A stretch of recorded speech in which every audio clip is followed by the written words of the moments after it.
Welcome to Tenacity with Sonia C, the podcast where entrepreneurs, founders, and ambitious professionals come to learn from those who have walked the path, navigating challenges and achieving success.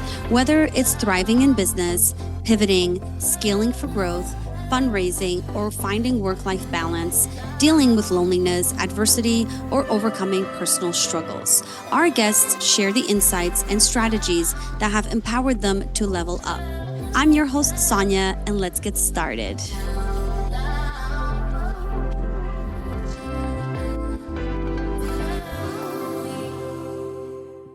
My guest today is Jennings. Jared is the founder of Phantom Brands and one of the most grounded, no-fluff entrepreneurs I've met. Jared went from a corporate 9-to-5 job he hated to creating brands for NBA stars and public figures. And he did it all by taking action, making smart pivots, and staying relentlessly focused on value and execution. If you've ever questioned whether you have what it takes to go from where you are to where you want to be, this conversation is for you. We're talking mindset, strategy, hustle, the healthy kind, and what it really means to stay in the game long enough to win. Hi, Jared. How are you today? Welcome to the show. Thanks so much for having me, Sonia. I'm happy to be here. Yes, we're going to have a great conversation today. I'm excited for it. Yes, absolutely. So let's dig right in, right? So you started in a traditional 9-to-5 sales job and quickly realized it wasn't for you. What was the turning point that pushed you into entrepreneurship, and what advice do you have for others feeling stuck in a job they don't love? So there were a couple moments. I would say one of the big ones was seeing the discrepancy in pay and how long it took to get there in a corporate role. So the CEO at the time, mind you, this is a very, very big company. So we Mm-hmm. were doing, I think, $1 billion in revenue. We were worth, yeah, I think, over $10 billion. And the CEO, he's not a shareholder, but the CEO was making, I believe, $7 million, and he was in his 70s. And so I did a little bit of math, and I was like, well, I don't really like it here that much. Mm-hmm. And the payoff of staying my entire life to get to that point in time when I'm 75 just didn't seem very appealing to me. That was one of the big ones. Another really big one was I had a confrontation with one of my managers, and that was really the moment that I decided on that call where I just felt very disrespected and I felt, underpaid and underfulfilled. And on top of that, I'm getting, reamed, and it really was not a great environment for me. And on that call, I was like, I'm leaving. I just said in that moment, like, I'm leaving. I'm going to figure it out. I'm going to do this. I'm going to do that. I don't want to be here anymore, especially when I feel like I'm slaving away. So there were definitely a lot of moments, but that was the biggest one. But your mission was never, I'm going to go off and be an entrepreneur. You just wanted out of that bad environment, which sort of led you into entrepreneurship. So when I looked at the structure of the organization and when I looked at corporate America, because that was my first taste of corporate America, I'd worked at Mm-hmm. Nordstrom's in college part-time, but like truly suit and tie corporate America, this was my first experience. And so I looked at the organizational structure and I said, well, there's not really the opportunity to make a ton of wealth here. And it's also very unfulfilling. And so I really just started to do research on how I could connect those two. I want to make a lot of money and I also want to love what I do. And so I was looking at different industries. I was looking at maybe different jobs I could do. I was just researching, right?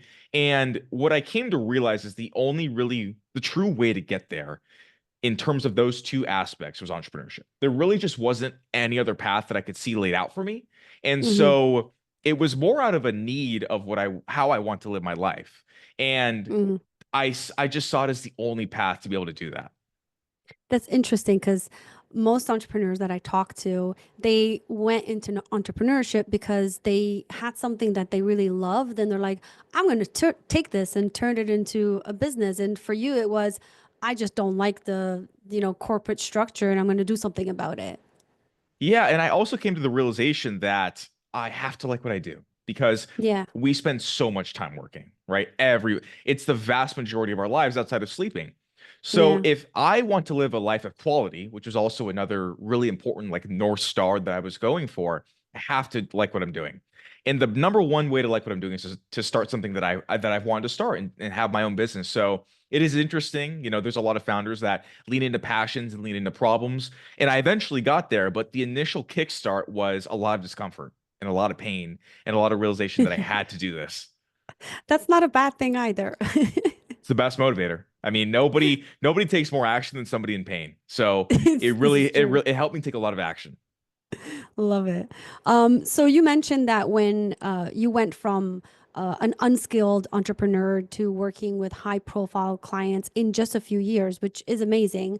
What were the most important skills you had to develop to make that leap? A lot of them. I would say the foundational one before any of them is the ability to learn skills in general, right?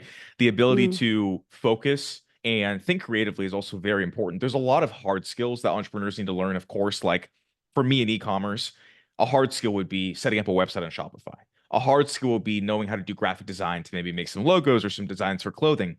But soft skills are how can we be innovative in the market, right? And mm, one of the problems and one of the challenges in the beginning of my entrepreneurship journey was when you're basically programmed in corporate America, you're never taught how to think, right? Where I mm, was a soldier. I didn't have one innovative inclination in my body. I was just, this is what I do, this is my role.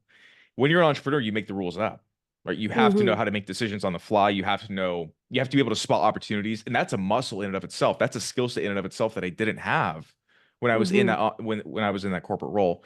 So I would say the most important thing, like the foundation of skill sets to be successful. I'm not saying the most successful, but just in general, I see with entrepreneurship is the soft skills of creativity, innovation, persistence, learning skills, et cetera, is very, very important.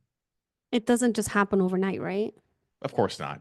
Of course not. I knew nothing. I mean, I was selling payroll and then I started a clothing brand. That's kind of a 180, right? And then Right. I had to figure all that out and figure all that out. I'm sure we'll get more into kind of what happened, but then I was able to build brands with the skills that I learned. Love it.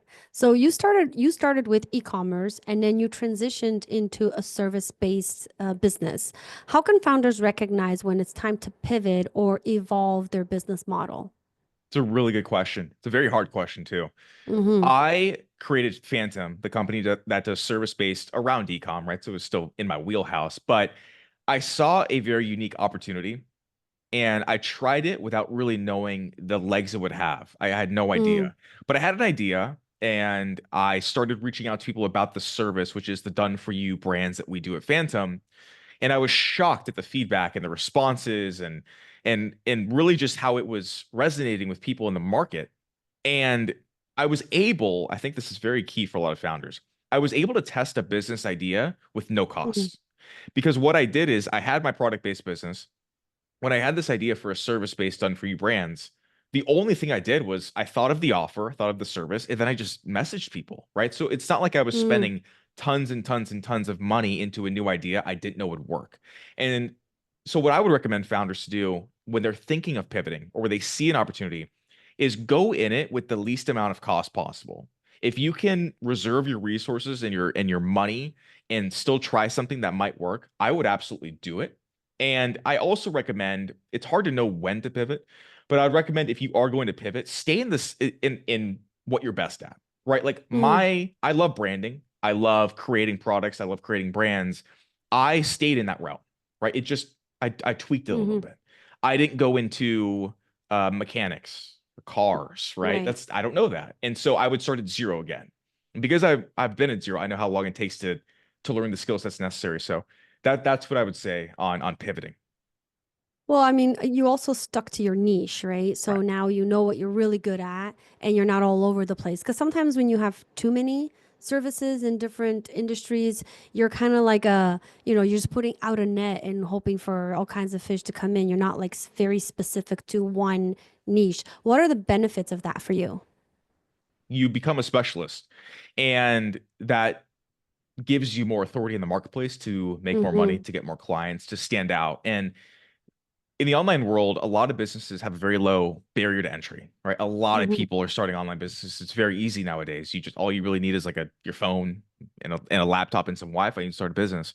When it comes to that, when you have more competition in the marketplace, it's very important to stand out. Mm-hmm. And in my ability, if you niche down, then you'll be able to have more authority, easier to stand out. It'll just help your business, in my opinion. Yeah, I love that because I help tech startups Nice. that are stuck or want to get, to the next level. And when I'm talking to someone who has an idea and they haven't even quite launched yet. I just had this happen the other day, and that's why I want to talk about it because I think this is a common problem. I was talking to this founder and he wanted to be in a very specific niche, automotive. I'm like, great. There's potential there for you to do that. And he's like, oh, but there's also potential in this niche and that niche. So maybe I should create all these different web pages for all of these niches. I'm like, whoa, whoa, whoa, whoa, whoa. You're just starting out. You don't even have the market research yet. You don't know which niche is going to be like really, really good for you. So I was telling him, stick to one and see if that works out. And if it doesn't, have backup plans for different industries, but try the one that you originally were going to go after and then figure out ways to pivot. Do you think that's the right approach, or should they always start with more than one industry? Absolutely not. I think that's a No, okay. terrible idea. Yeah, I think you're absolutely correct because is that, by the way, is that his first business ever? Like that he's on. Yes. Okay. Yeah. So very common. I was the same. Is it's like the analogy of when you're at a restaurant and you order way more than you can eat and you're like, oh, my eyes are Mm-hmm. bigger than my stomach, right? Because when until you start a business and start growing it, you don't understand the work. You have I had no idea. I had zero. I'm Yeah. like, I'm gonna run some ads and make some money. It's gonna be easy. I had zero idea because it's a lot of excitement, it's a lot of inspiration, right? You're feeling very optimistic. And then when you actually get into the weeds, it's a ton of work, especially the first Mm-hmm. business, especially the first year. And if you you'll burn out. You don't have that much Yeah. time. And you're going to be much more effective focusing on one thing. So I think you gave great advice. Love it. So you've built brands for public figures and existing businesses. What key strategies can entrepreneurs use to stand out and build a strong, recognizable brand? I would say the foundational pieces of a great brand revolve around storytelling. They revolve around a great product that people actually want. They revolve around emotion. And as we're moving into 2025, I think it's very important as well if you have a founder facing content Mm, structure hmm. because people are people at the end of the day, right? Like no matter if they Yeah. buy products or they buy services or courses, like people want to buy for people. People want to have that built-in trust. And if you can position yourself in the market, no matter what it is you do, no matter what problem you solve, and you have a founder that's also creating content, which is very, very, I think, very advantageous for a lot of brands to do, you're instantly going to have more trust than anyone else in the market if you're doing that. And Hmm. having a story is very important in terms of just being relatable, right? And just Yeah. resonating with the consumer. If you have a random t-shirt that has the features, obviously this is like marketing 101, right? You're just showing features versus you're showing a story of a brand and that story of why the brand exists and how they want to help people. That's much more compelling. Same t-shirt, right? And so Right. I think how you position and how you talk about your value and how you story tell is very, very important. And for someone who is, let's say it's a side hustle, right? They work full time and they want to start something out. And I'm going to ask this question because I get asked this question often. They don't have money. They don't have a marketing budget. What are I mean, I know there's a lot of free things out there that you can start with. What are some of your advice for marketing, starting marketing with zero budget? Hustle. Hustle. I mean, it's free to post content, right? I mean, you could argue Yeah. CapCut's $10 a month. You can find that, whoever you are, you can find $10 a month. That's all you really need. And a phone, Hmm. right? If you have a phone and if you have editing software, you can push tons and tons. It's free to post on Twitter, tons and tons of content on every single platform, long form, short form, and you just hustle. And then Mm-hmm. you send outbound, right? You send warm outbound to everybody that engages with you. You post everywhere, you network with people. It just takes more effort, right? Because Mm-hmm. when you're starting anything, it takes resources, right? Yeah. It's either typically like financial resources or time resources. That's also a resource. When you don't have your money, that's okay. You just have to spend all of your time. And I would just blast content. I would blast content. I would get good at it. It's probably going to be really uncomfortable at first talking in front of a camera. I totally understand. Just record it first, maybe without the intention of posting, and then you get more comfortable. Yeah. But you have to leverage the things that are free to do. There's a ton of them, right? There's Yeah. no excuse. This is true. I agree. So, you've worked with NBA stars and other high-profile clients.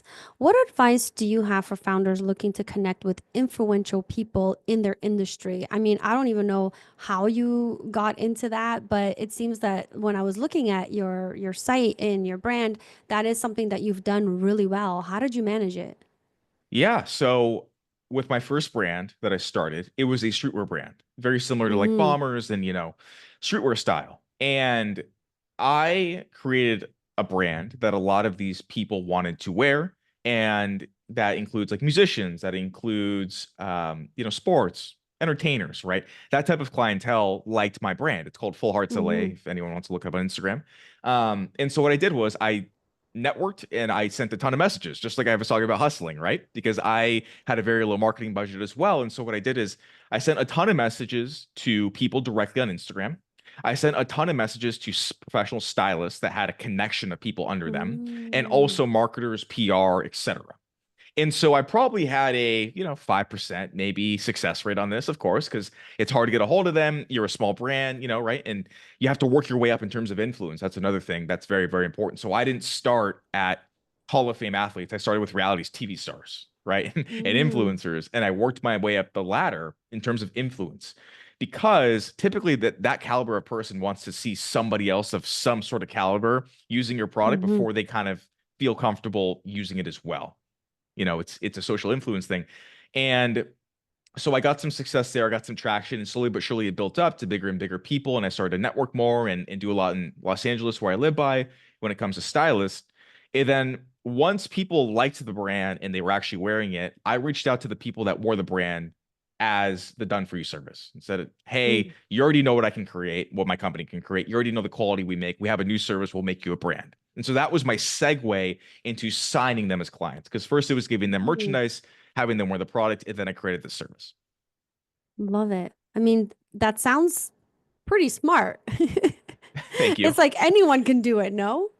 Yeah, yeah, it totally depends on who is this person for your brand, right? Right. Mine was NBA, NFL, DJs, stuff like that. But maybe yours is YouTubers that are big, right? It really Yeah. depends on what is your product and who's your demographic.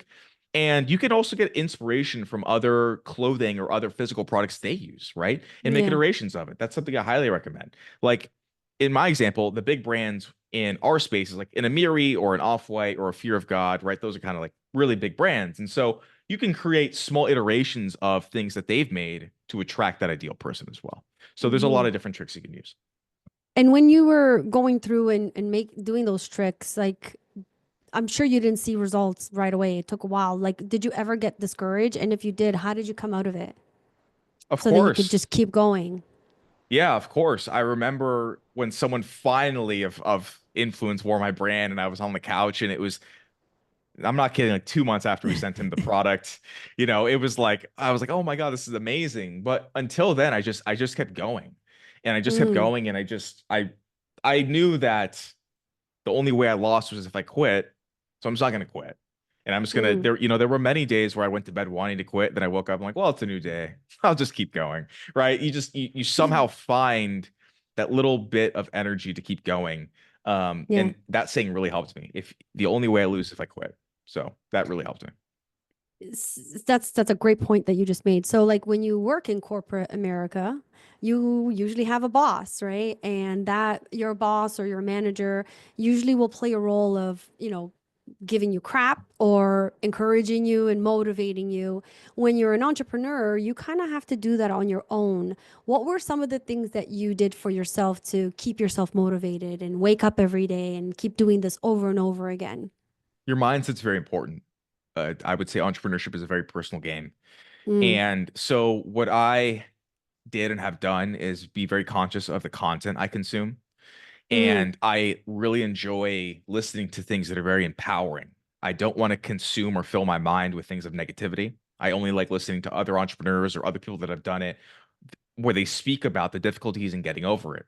Because if I don't mm-hmm. have that stimulant like coming into my mind and fueling me, then I'm just in my own head. And that's a bad place to be when you're going through the trenches of year one, year two, where things are very difficult. So I would recommend for all entrepreneurs to just consume a lot of content that's very empowering. Find those voices on YouTube, listen to them, like throw out music and just listen to audiobooks and listen to podcasts when you're at the gym or driving. It it gives you a lot of inspiration, shows you it's possible. And that really, really helped me. You've discussed experiencing difficult moments in your journey, obviously. What are some of your biggest challenges and how did you push through them? Well, one of the biggest ones was 3 weeks after I launched my first brand. I hired somebody on Fiverr to go into my Facebook ad account to take a look at my account and fix some things and run some ads because I didn't have the skill set. I didn't know what I was doing, but I wanted to grow.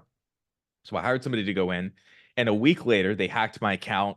I was banned everywhere. I was wiped Oh off the internet. no. Oh Yeah, sitting no. on product, 3 weeks into launching my brand. Everyone wants to tag me that bought like the first drop, and I had no Instagram, I had no Facebook, I had nothing. So that was very hard. And I almost quit, right? It was very, very difficult. And looking back on it, it definitely taught me a couple of things. I think the biggest lesson from that was don't hire until you know what you're hiring for, right? Like have Mm, some level of skill set or expertise in the thing you're hiring for so you can actually understand what they're doing and how they're doing it and if they're even doing a good job. And it also taught me that I have to make decisions better. Again, back to corporate America, I didn't have that muscle. I mm-hmm, wasn't making many decisions. I was taking orders. And when you're on your own, you have to make a ton of decisions. Like every day, I was like, I got to make a decision about this, about that. You become very decisive in how you make mm-hmm. decisions. So that was very hard. That was very fun. But that's entrepreneurship. Yeah. I mean, I love Fiverr. I use it all the time, but now I'm like, oh crap, these are things you got to think about. It's possible when you give people Right? access, it can be scary. Yeah. And I've done it because I've hired tons of VAs, I've hired tons of people to go into my accounts, but it is a risk you run. Have some security measures. I use Upwork a lot too. Mm-hmm. So just be careful. Yeah, for sure. You documented your journey and provided value, which led you to coaching and business growth. How can entrepreneurs use content and storytelling to build trust and attract opportunities? So I would say talk about the things you've done candidly. Be your Mm-hmm. authentic self. Don't use AI, right? Use your own voice. Talk about things you've done and genuinely give value. And one of the things that I didn't understand truly when I started creating content is you actually can give it all away and still get clients. And that's one of the Mm, biggest misconceptions I think with experts, with people that come into content having a really good understanding or knowledge about something is they gatekeep a lot of things thinking they're not going to get any clients. I'm telling you from personal experience, I couldn't be farther from the truth. And when I was starting my mm, coaching business, I literally gave 15-minute free coaching sessions. That was part yeah. of my funnel. I was like, hop on a phone. I'll literally help you with your business in 15 minutes. Like I'll give you whatever I can. And I didn't even pitch my services. I just wanted to give them value. Then of course, at the Yeah. end of the call, we're like, wait, how can I work with you? Right. The more value you give, it's only a benefit. No one's going to take your stuff and not work with, like, it's only a benefit. And Yeah. I think that's very, very important when you're building out your brand. And if you want to sell info or sell coaching, that's what I would recommend. So you go from canceling out corporate America, starting this brand with the clothing line, and you were doing really well at that. And then all of a sudden, you decided to go and do something completely different, which is the coaching part of it. What made you want to get into coaching? What happened? What did you do so well in that business that made you say, I want to go and teach other people how to do this? So I still run Phantom. We still have brands that we're onboarding and scaling and growing. I just added coaching to the side. And the reason I did that was so I started to create content on Twitter firstly. And I had people DMing me and reaching out saying they liked my content and that they wanted to learn about how I did Mm. it. I was like, okay. So we hopped on a call. I wasn't thinking anything of it. I had no intention of becoming a coach ever. And they said, "How can I work with you?" I'm like, "Well, if you want to pay me, this could be fun, right?" And so I basically created an offer because they were like, "I want to work with you." So I was like, "Okay, cool." And I started coaching because of that. And then when I started coaching, I was like, I really enjoy this. Like, this is really fun. I give my Mm. knowledge and I help people and I'm getting paid. And that's how it started. And so it's something I do on the side. I mainly run Phantom. I mainly, grow and build the brands. But when you find the right people to work with, it's so fun. It's so fun Yeah. when they actually take action, when all of those things align. So I really enjoy it. It was kind of something that fell into my lap. But I'm Hmm. glad it did. I think that's like the best way to start a business.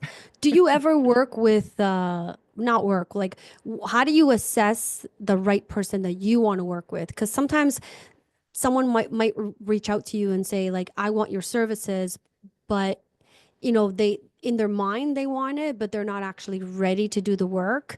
Do you have like a process that you go through to make sure that you're working with someone that's actually going to take everything that you're saying into account and really use your knowledge? I do. I think the biggest indicator that I look for is, do they have an existing business? Mm, Because I used to work with people that wanted to become entrepreneurs and established entrepreneurs. And the big difference is, there's a reason if somebody already has a business. They know how to take action. mm, Like they're comfortable with some level of risk. They're okay yeah. doing certain things and taking tons of action. So what I look for above all is, existing business has to be there. They have to have some sort of track record. They don't need to be killing it, like per se. That's obviously what they're wanting to grow with. But do they have things in place that I can clearly see they've taken action? If they can take action on their own, they'll take action with accountability and a coach. So that's the biggest indicator, in my opinion. Because if they've already, again, if they've already started that and gone through the work of starting a business, they will take action. I love that. I never even thought about that, but that's great. Like, because most likely you're right. Someone who There's a has a lot of full-time job people, and yeah. yeah, they have the idea of wanting a business, and then you hop on a call and they're like, well, like it just, like if they wanted to have a business, they would, with or without me. Mm, And so that's yeah, really what I that's like that's the big thing I look for. I love it. Okay. So we're coming up on time, but I do want to ask you this one question. If you could go back and give advice to your 17-year-old self just starting out, what would you say? How much time do I have? Probably a lot of things. I would say I would say enjoy yourself, but don't party too hard. I partied very hard. Now I'm sober. Now I just work, right? So I would say enjoy yourself, but don't party too hard. I would say that it's very important to start earlier rather than later when it comes to building your skill sets, and use your mind and be creative. Because when I was 17, I was a senior in high school. Up to that point, like my entire development was in school. And so Hmm. talk a lot about programming because it's so real and how we think and see the world, and it affects our ability to like process and be creative. And when you've been in school like a decade of your life, that's all you know, or more than a Hmm. decade. And so my programming at that time was probably just very, very confined. It was very, rule driven. And that really is detrimental. If you want to be an entrepreneur, if you want to like be a mover and a shaker in the world, you have to be innovative. You have to shake some things up. So I'd probably tell him to look at ways to recondition yourself in terms of how to be creative, how to be innovative, how to think about problem solving, because that's where success is. And Mm, I don't know how much more time I'd have with them, but but those are some of the things I think would be very, very important, yeah. because how you think and how you process information is a big indicator of your ability to succeed. Yeah, I agree with you. I mean, I don't want to bash the school system, but I do think that like the way we're thought is very, one way. It doesn't really open up our minds to be creative and think outside the box and really problem solve, right? It's a big thing in just any business, especially in entrepreneurship, because you're solving problems every day. But I think the biggest part, one of the biggest parts is also dealing with people. How do you handle that? You go from, starting your brand and now it's growing and now you're hiring and now like, people can be people. How did you overcome some of those challenges?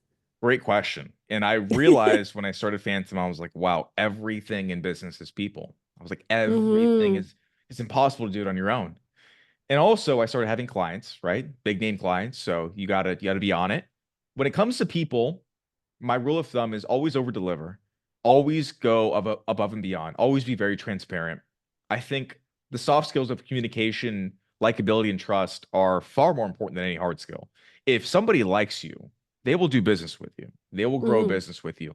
And I think it's very important in terms of likability to really understand their needs, genuinely want to help people, just know it'll come around, right? Hmm. Doing the right thing, like these very basic things, but they're massively important with people. And Yeah. pay people well, right? Like I think all these things, they're so basic, but they're so important. You can't miss the fundamentals when it comes to people, and go above and beyond. I mean, I have flown to people that haven't even been signed on as clients yet to sign them on as clients, right? Just showing that willingness to do that Hmm. builds a lot of trust. Yeah, for sure. Before you wrap up, one last question. What book are you reading right now? My favorite book right now is The Road Less Stupid. It's a good Oh, I book. haven't heard of that one. It's so good. Where is it? I don't know where it is. By Keith Cunningham. It's very, very Okay. good. And I've talked a lot about thinking and using your brain on this episode, and it really harps on that. It challenges you to take time out of your daily or weekly schedule to think in solitude about questions regarding your business. And the preface of the book is you have the answers genuinely when you just have the ability to ask yourself really good questions and focus. It's a really, really phenomenal book for entrepreneurs because, again, we wear so many hats sometimes, depending on where you are in your business journey. You wear so many hats, you're so busy, you're always distracted with our phones. There's a lot of stimulants around us. So Hmm. having that ability to really just sit and think about things and problem solve is very, very useful. So The Road Less Stupid. It's a really good one. Well, I like the title, so I'm down for that. Great marketer. Yep. Well, Jared, thank you so much for joining me on today's episode. Before we wrap up, is there anything that you want to leave our audience with? Just go for it. I mean, it's a lot worse not to go for it. And I think a lot of people freak themselves out, have a lot of fear around taking action because they don't want to fail, but everyone fails, so it's an illusion, right? Like just go, you'll Yeah, regret it if you don't go for it. And live an authentic life. I think that's what we can do. awesome. Well, thank you so much. I so appreciate. I'll put all your information in the links and people can reach Cool. out to you and hopefully ask you questions and go from there. Awesome. Thanks, Sonia. Thank you. I want to thank Jared for joining me today. This was a great conversation with so many takeaways. Jared reminded us that you don't have to have all the answers to start. You just need to be willing to learn, have the courage to pivot, and be persistent to keep showing up, even on the tough days. If you're in the process of building your business, I hope you walk away with a renewed sense of clarity and confidence. And that's a wrap. To our listeners, thank you for joining me on this journey of learning, growth, and inspiration. Don't forget to subscribe to this podcast on your favorite platform and connect with our community on social media. I'd love to hear your feedback, so leave a review and let me know what topics you'd want to explore in future episodes. Remember, the future belongs to those who embrace challenges, adapt with tenacity, and keep pushing forward. Keep growing, keep pivoting, and most importantly, stay tenacious in your pursuits. Thank you for tuning in, and I look forward to bringing you more insightful conversations in our upcoming episodes. This is Sonia signing off, but as always, keep chasing your dreams with tenacity.